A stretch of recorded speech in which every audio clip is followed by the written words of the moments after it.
everybody. Come on, Democrats. Hello. Hey. Okay. All right. I want to embellish a little bit about what Arnie was saying. It's really, we are very pumped up about this. We're starting up our website again. We started from scratch again, and we are up and running. You can actually reach us now at uscdemocraticclub.org.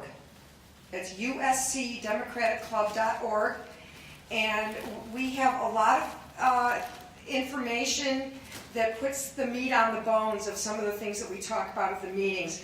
For example, you'll have all your gubernatorial candidates that are listed. You'll have phone numbers. You'll have articles from different media that we have found to be particularly of interest and up to date.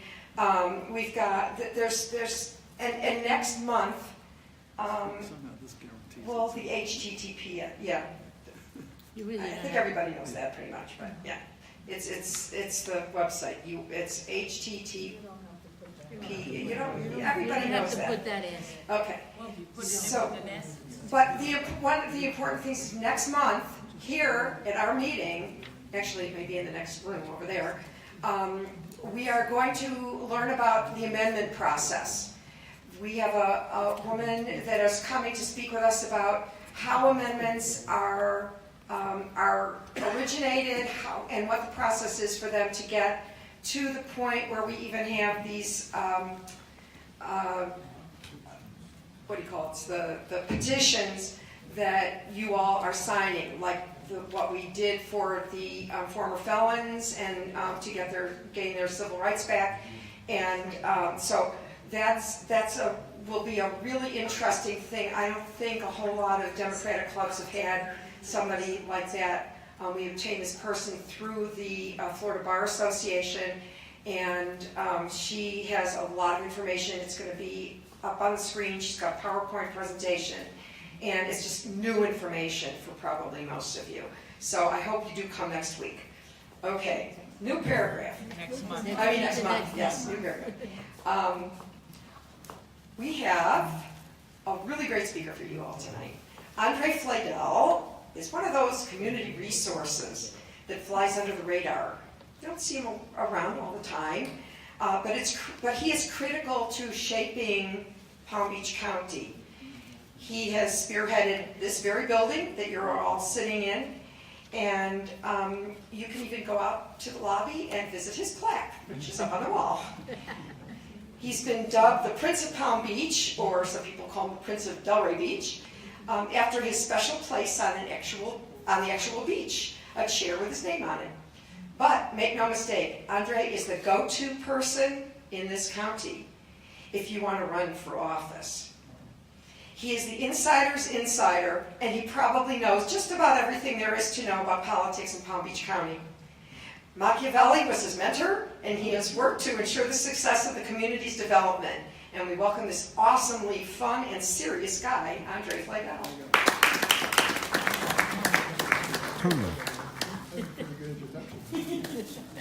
Reflecting right in my face.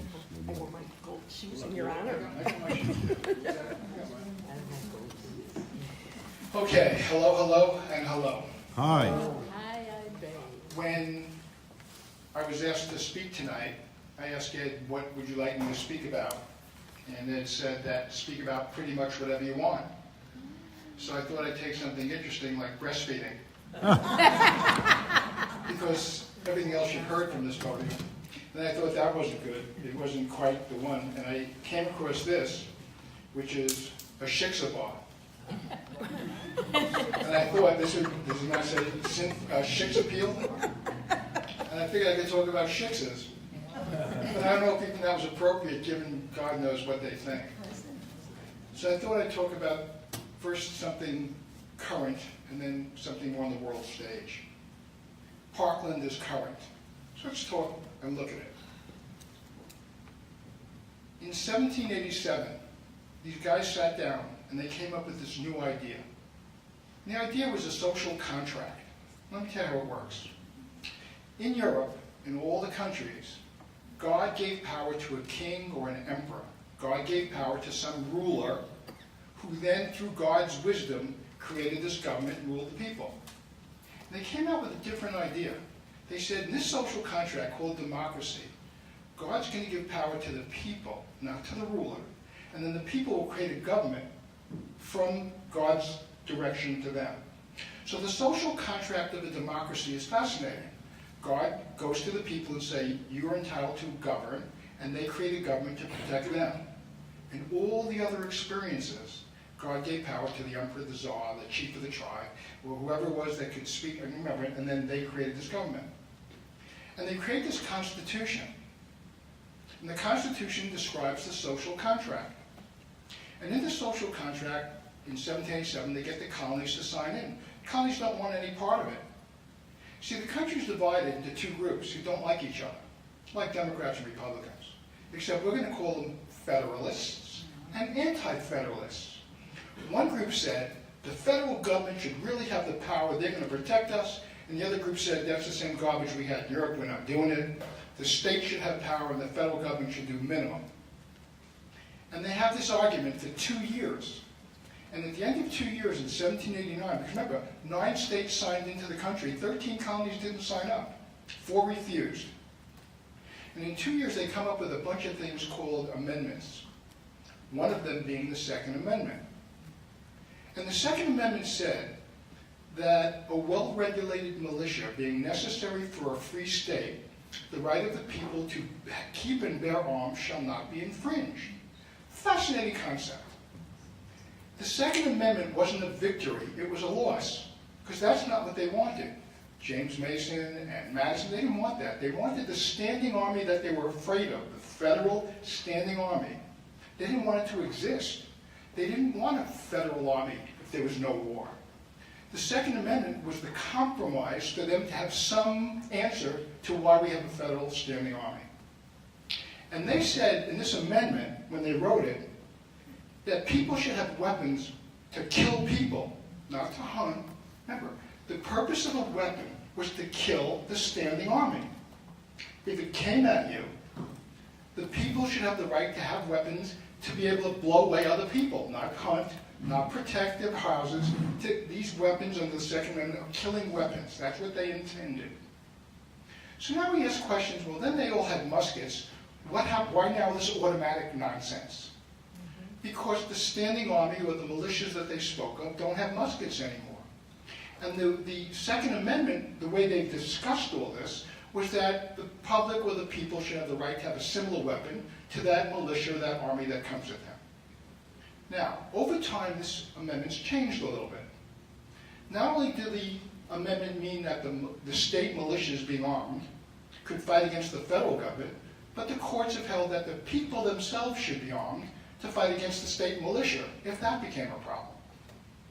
So listen to how interesting this is. We're just talking Constitution. If you believe that the Constitution is real or valid or has points, they have some really interesting reasons to have this occur. How then can we say there should be no automatic weapons or we should do away with bumps? How should we say this if the Constitution doesn't provide for this? And that's where it gets very interesting.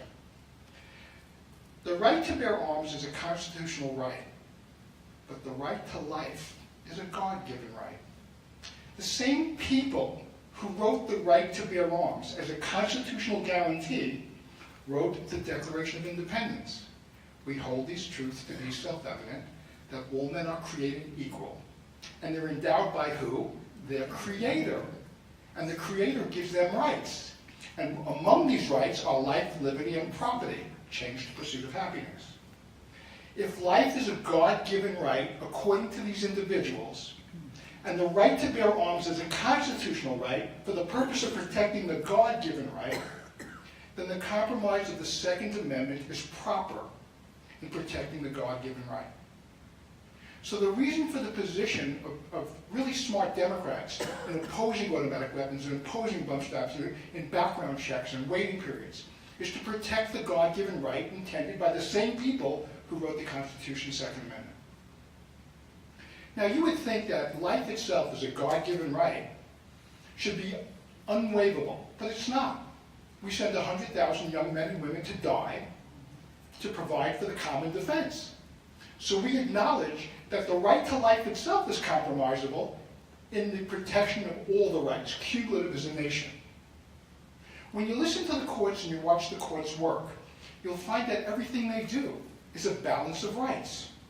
The right of the baby, the right of the mother, the right of the criminal, the right of the victim. It's all balancing rights. So this is not a different argument.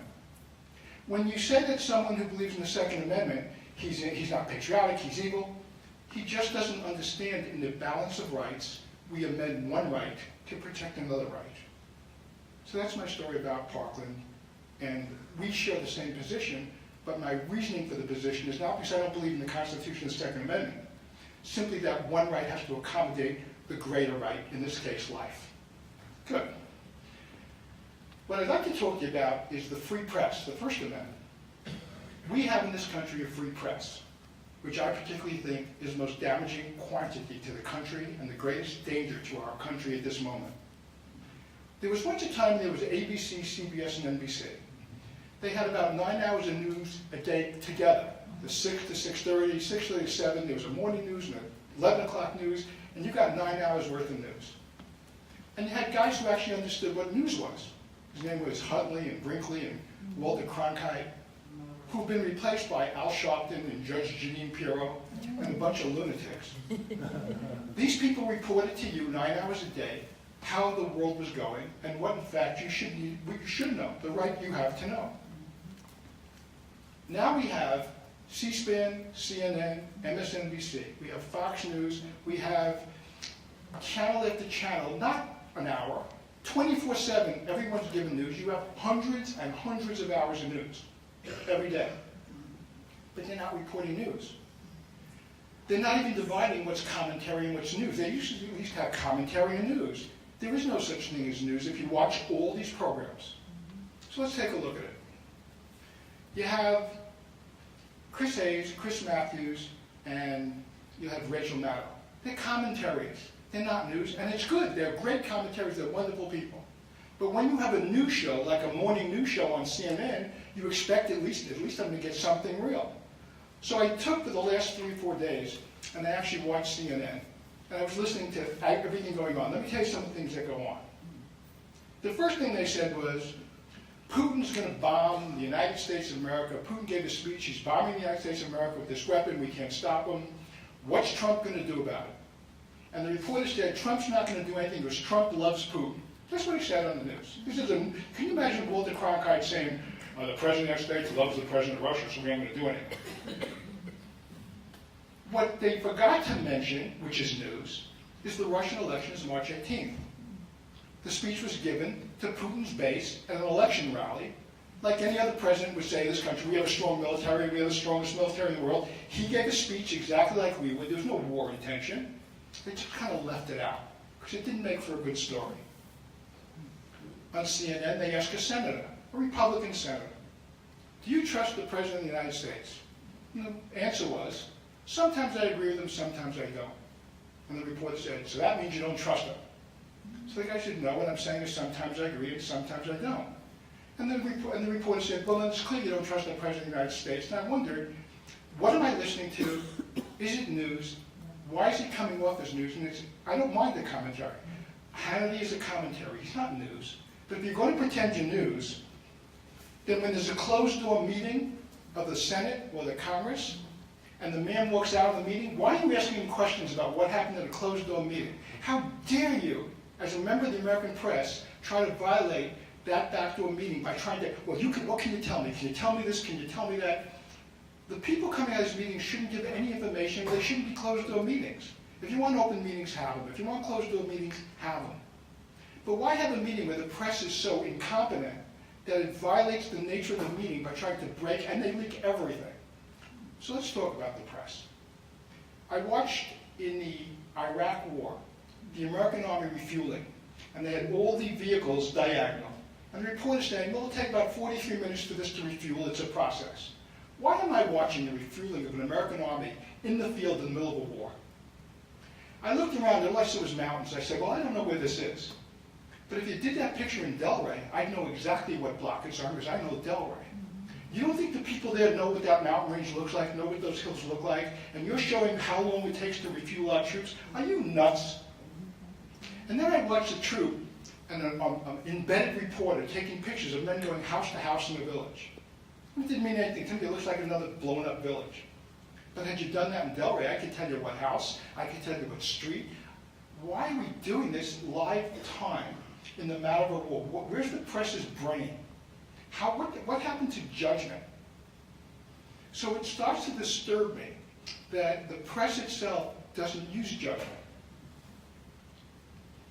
Trump came out recently and said he's doing a tariff.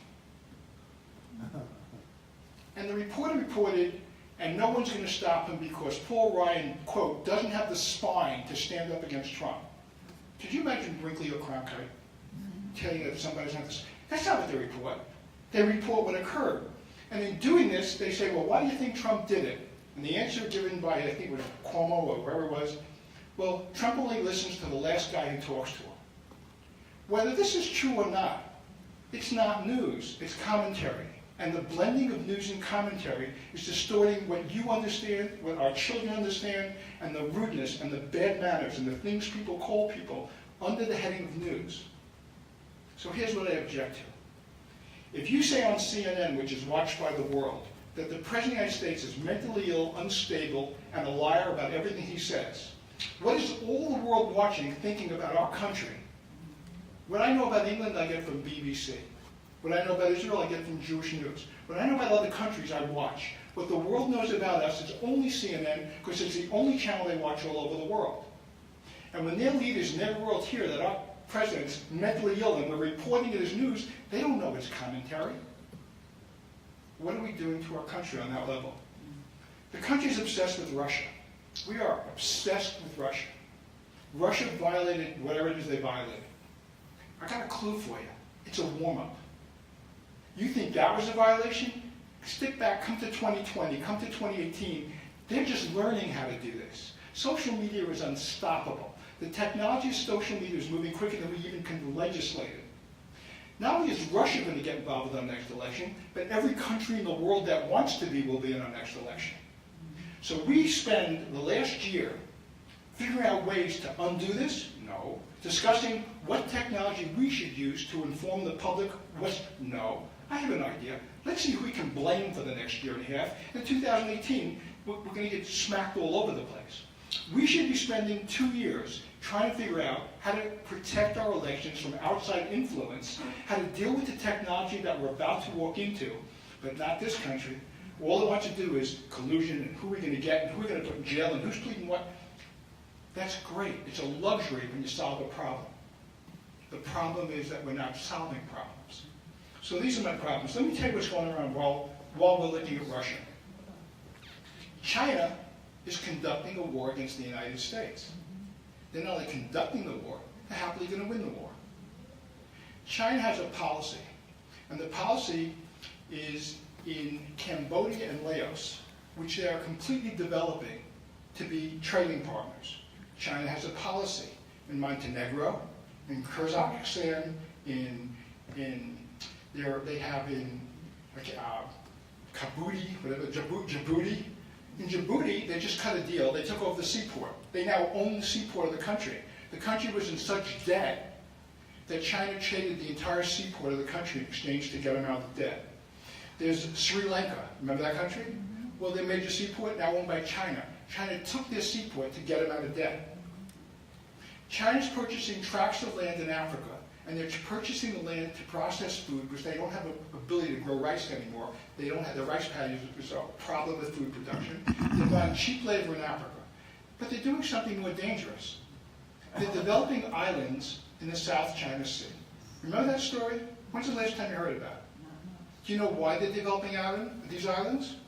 Because if they have an island here and the mainland here, they can declare all the water as their territorial water. It's no longer international water.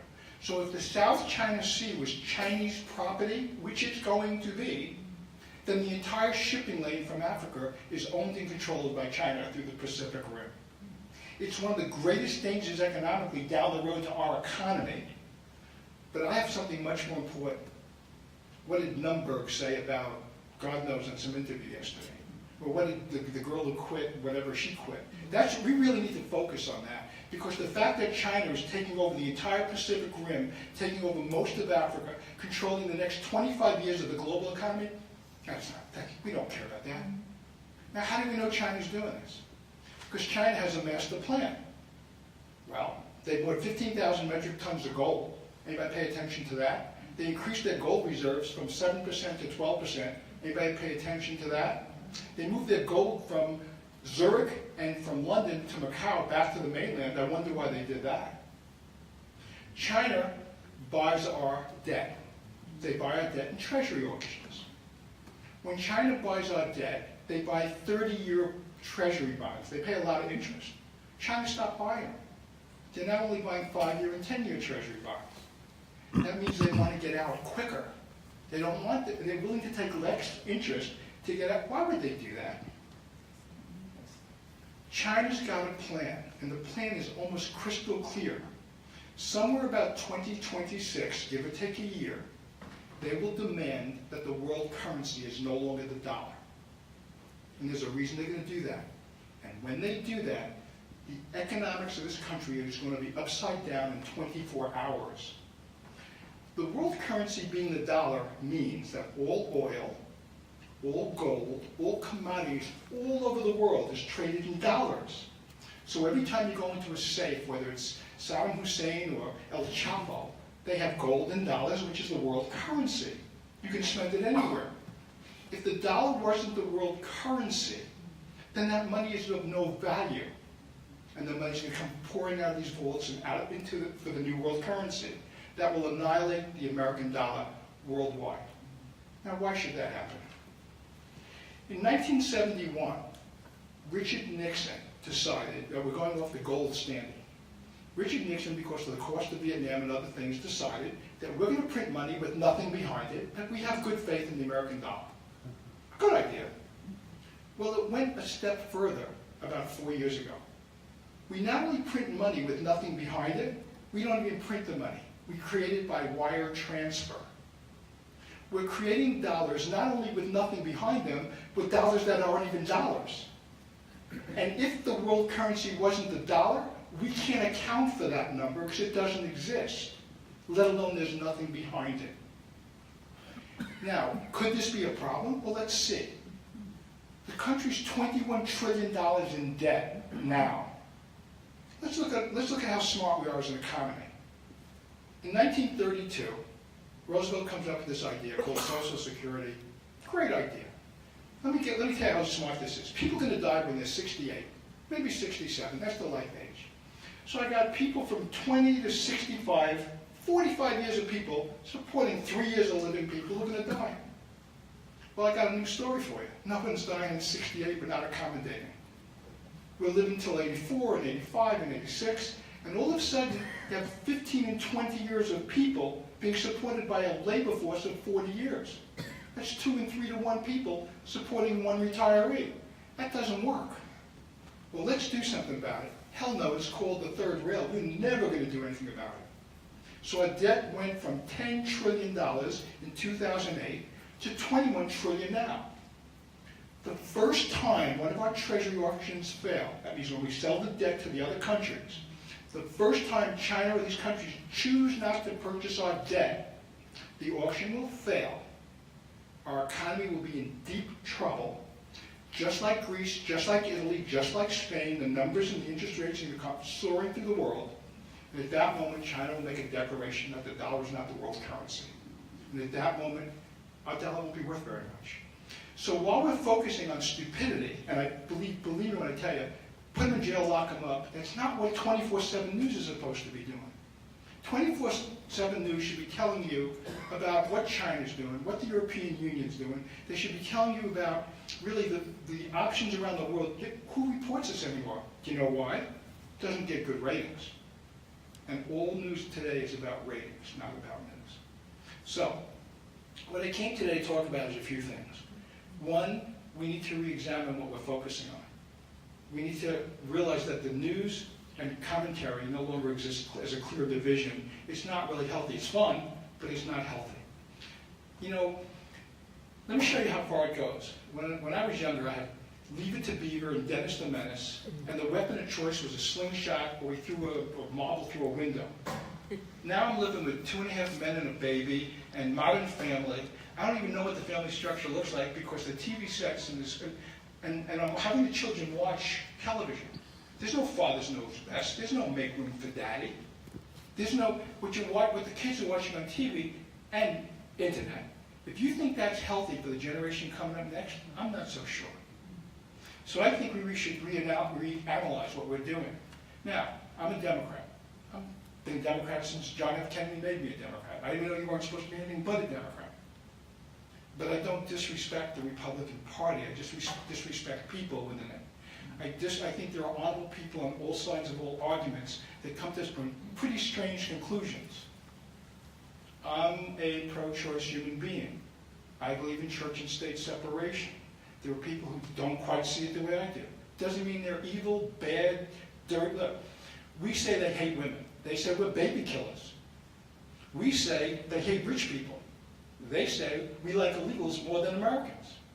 How is that conversation going to ever get anyone to a table to sit down? Trump is not a solution. He's actually part of the problem. It's a pity, because just for a split second I said, maybe he's not in the government. Maybe he's the same, he's worse than the others, because his ego's in his way. I really wish we had a country where the middle came back again. I wish the Jacob Javitzes of the world.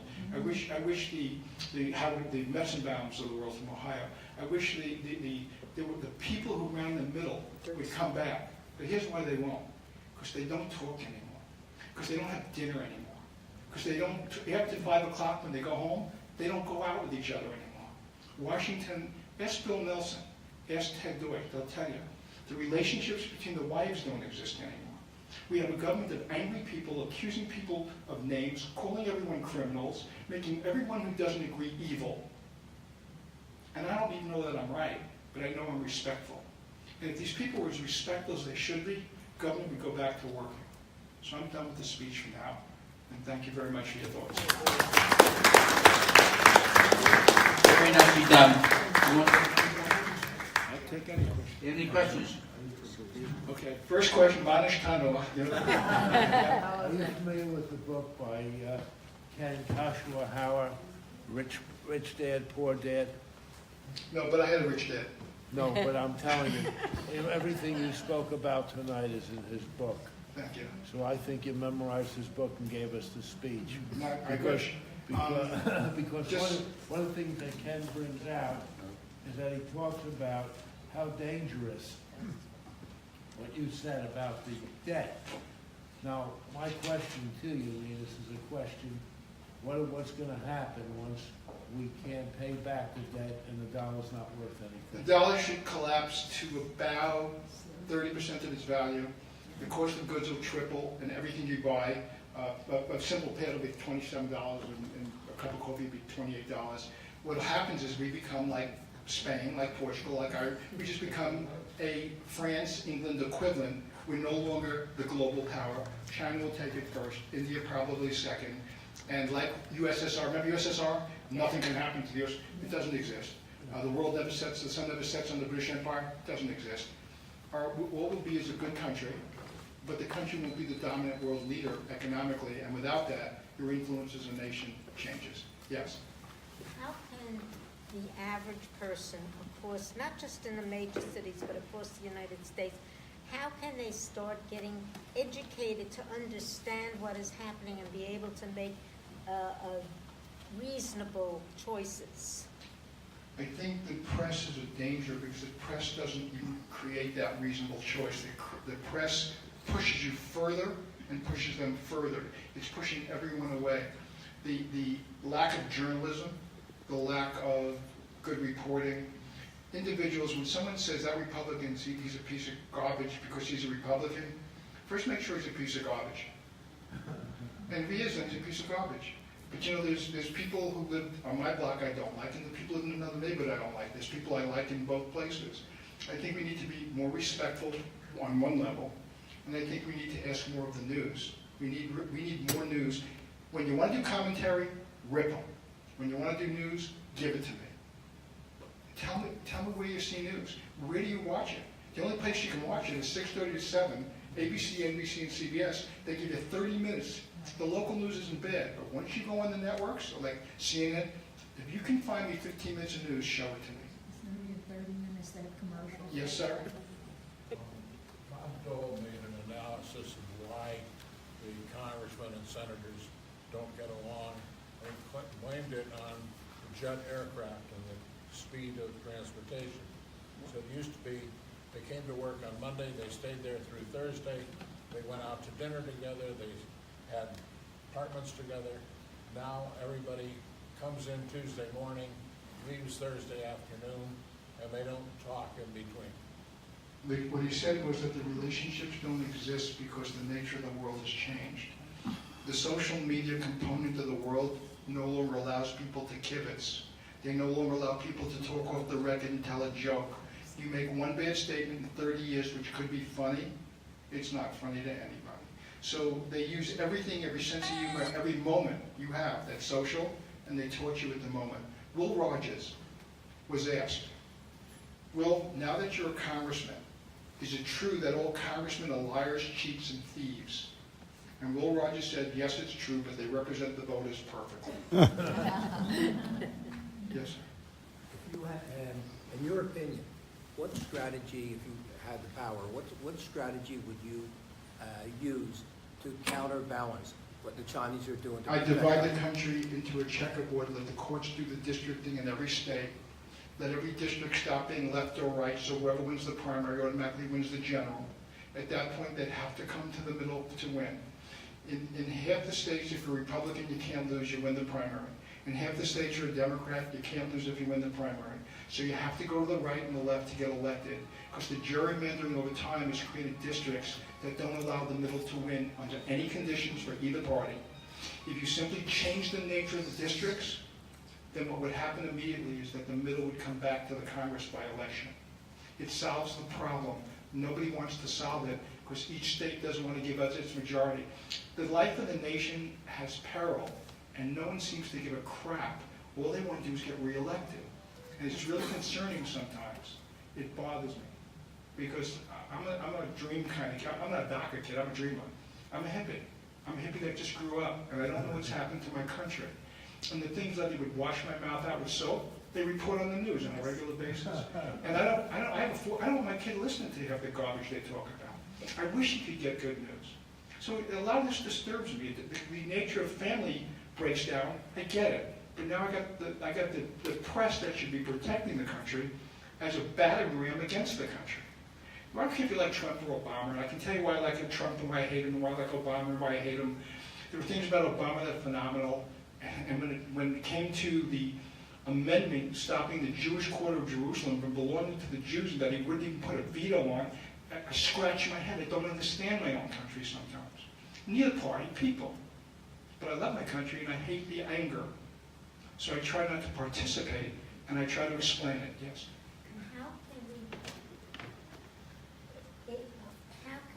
can we start to return civility to the public arena? Lead the way.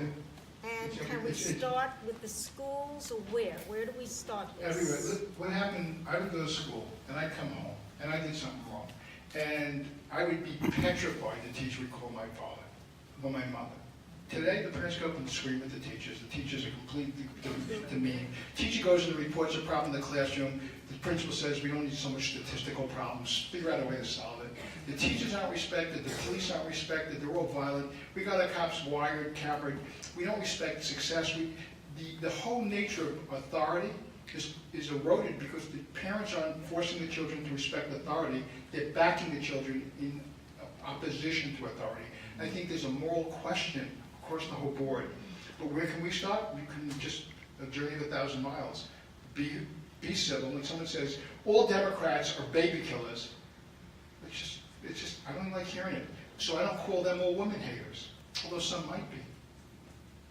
So I just think I'm just trying to make you aware of what I think a problem is. Solution: change the voting districts. You'll see almost immediately within one cycle the country will change. Yes, young lady. That's you. Yeah. Sorry. Really safe, okay. We had 5 children in 5 years. They had an article in the news today. This young boy, I think 10 years old, was banned from the school bus for 3 days because he was being abusive to other kids. So his father, instead of driving him to school, had him run the mile to school, following him in the car. And now people are tearing him apart. He's trying to teach his son responsibility, and he said, if I drove him to school, this is not a punishment. This he will remember. Think about that. Think about what you're saying. And this is what I'm saying. You have to teach responsibility, and you have to set the example. But people are half and half, who are blaming the father and who are saying he's doing a good thing. I had two people who taught me things when I was young. We've lost that One was the rabbi in the school I went to, and the other was at home. And today they'd be under counseling from DCF. Today those two people would be on medication, and today those people would have to go in for anger management. Because the rabbi would have my ear in a lock, and if I looked the wrong way, my head kept turned back. And when you go to yeshiva, there's not a lot of really good stories. You look this way, you learn this way. If you did this to children today, parents would be charged with crimes. So I think there's a whole change. Wait. I'm coming for today. I'll come back another time. Hey, so thank you. I love you dearly.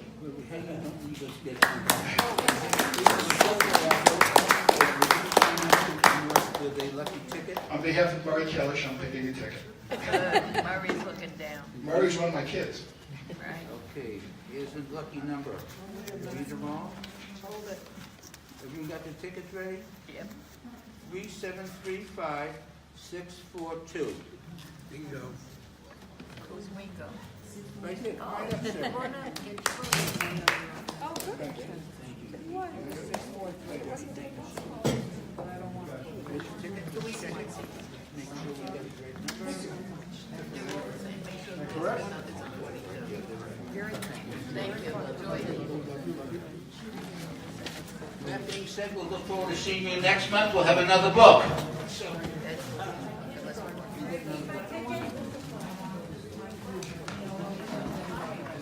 Nice meeting you. Thank you. I'll get you on That would be wonderful. Thank you. Thank you. Thank you, Ed.